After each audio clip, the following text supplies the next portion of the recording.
Donald Trump has to make a strategic decision about whether his government is going to be for Europe, that Europe is going to be an ally, European nations are going to be allies of the United States, or in effect, is Elon Musk going to be allowed to continue his efforts to destabilise those governments and find the US, in effect, by dint of the fact that Elon Musk is within the tent, the Donald Trump tent, is in effect declaring, in a war with Europe, to put it mildly, because of the way that he's going after the Starmer administration. The year has started with so much news around, particularly around the incoming President Donald Trump. The US President-elect, I should say, has announced that Britain is making a very big mistake with its windfall tax on North Sea oil producers.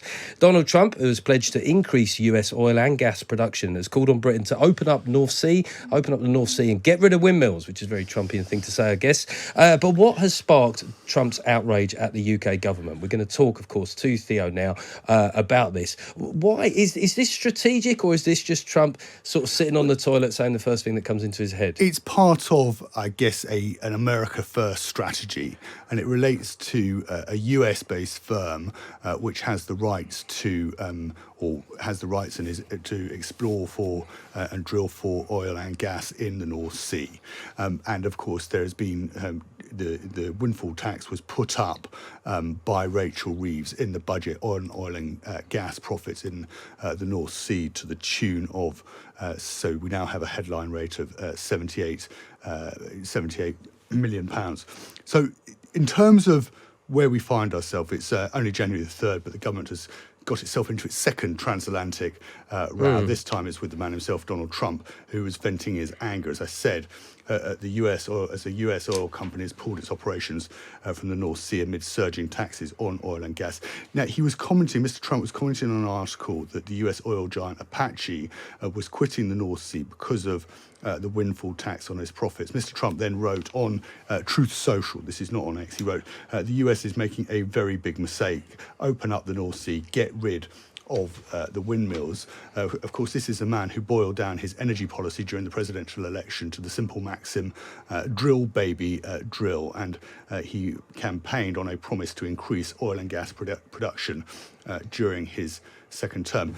Keir Starmer and Ed Miliband, of course, since taking office, have taken the UK in the opposite direction since the election. The Labour government is committed and remains committed to banning new oil and gas exploration licences in the North Sea. At the same time, as I said, Rachel Reeves, the Chancellor, increased the windfall tax on rising energy profits introduced by Boris Johnson and Rishi Sunak, incidentally, Jeff, following Russia's invasion of Ukraine. In October's budget, the windfall tax jumped from 35% to 38%, increasing the headline rate of tax on North Sea oil and gas to 78%. So it's just corrected myself from earlier. A move which has been extended to 2030, and it's that rise which has prompted Apache, based in Texas, to announce plans that it plans to end all production in the North Sea by December 2029 because of what it calls, and I'm quoting here, the onerous financial impact of the energy profits levy. The broader picture is not much better either, because Offshore Energies UK has previously warned that the windfall tax could result in the loss to the UK economy of around £13 billion between now and 2029, putting 35,000 jobs at risk. So I guess there might be some sympathy for the idea that these windfall taxes are anti-competitive. You could see why strategically Trump might choose to manoeuvre around this issue. But when you look at saying something like get rid of windmills, that feels potentially nakedly provocative.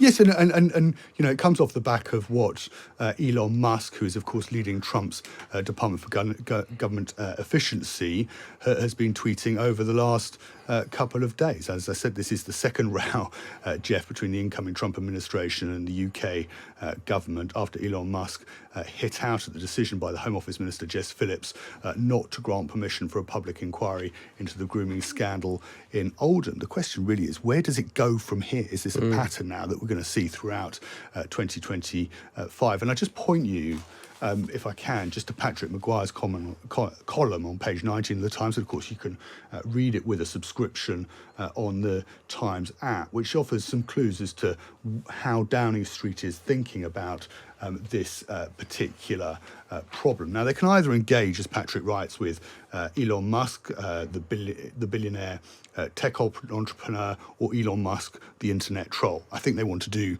the former, and that's what Patrick's writing about, because that's what interests Rachel Reeves and Wes Streeting, who both hold a great deal of store about when it comes to new technologies, and particularly AI. They've got Peter Mandelson, the incoming UK ambassador to Washington, who's looking to build bridges potentially, but not formally, of course, using the services of Nigel Farage. Or indeed, possibly he could turn to Tony Blair, but that's not going to happen. But do you think when you talk about building bridges that there might be some regret in the Starmer administration of not inviting him to that investment seminar? Yes, I think because it does seem to have accelerated how Elon Musk feels about the UK. I think there's also some, if you look back. When it comes to not just Elon Musk but Donald Trump, they sent over advisors to campaign with the sent over activists to campaign voluntarily, albeit with the Democrats during the election campaign. That was seen as being an unwise move. Yes, it had been done before, but we're in a new world order now, aren't we? And I think also there are comments which previously made by the likes of David Lammy, Sadiq Khan, where have been very critical of Donald Trump, and they hadn't had the forethought to think that being in opposition, and then there's a jump between being in opposition and then being in government, and there's also a jump, of course, where you come from Donald Trump going from being the outgoing president, left office in 2020 under a cloud, and then he's come back. And I don't think anybody within Labour had anticipated that was going to happen. And now they find themselves having to deal with him. But it feels like at the moment the policy from Labour is to say very little in direct response to some of these more inflammatory statements. How long can that go on for? Is there a point where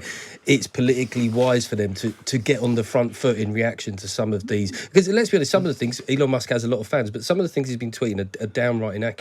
Yes, and there's also frustration, I think, on the right, and there's a report out this afternoon saying there's some quite senior figures on the right of British politics who are saying that Elon Musk, trying to get to Team Trump to advise Elon Musk not to tweet support for Tommy Robinson, that there's a recognition that is not helpful, that Tommy Robinson is beyond the pale, and that actually they need to keep, they respect the support of Elon Musk. Of course, Elon Musk has been talking to Reform UK about large donations and support by using his platform X, but actually by tweeting support for Tommy Robinson, who is in prison having breached a court order and serving an 18-month jail term, that is not something that is particularly helpful to the cause of the right.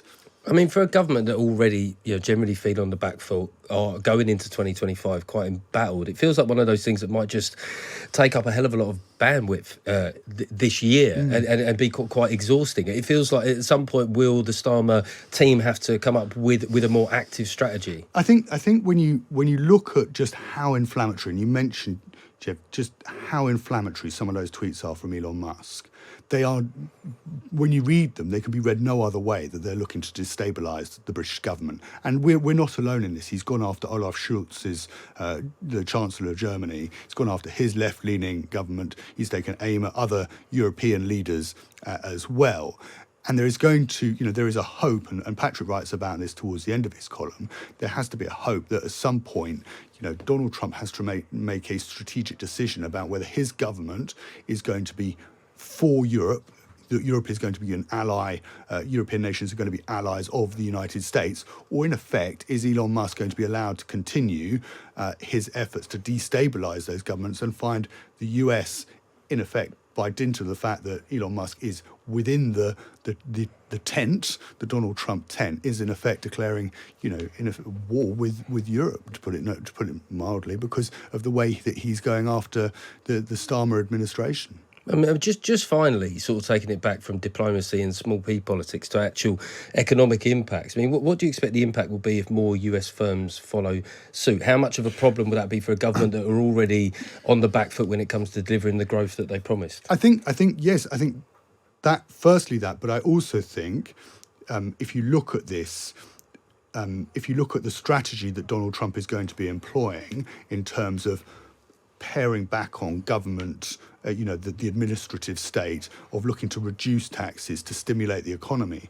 I think the danger for Keir Starmer and for Rachel Reeves is that 3-4 years down the line, we could see a US economy which is booming, that's seeing significant economic growth compared to a UK economy where they've taken a very different approach, going in heavy on the taxes to start off with. We've seen the £25 billion raised through the national insurance contributions for employers, inheritance tax relief removed in half by the budget as well, as part of a £40 billion tax raise in the autumn. And actually, when you compare the two strategies, Keir Starmer and Rachel Reeves, if they don't get the economic growth that they've been after, if businesses don't feel that they're able to invest, that they don't feel that they're able to take new staff on because it's just so expensive, that actually that compares very badly to what Donald Trump manages to do. And this is, crystal ball stuff, but if he manages to get the economy firing, the US economy firing on all cylinders,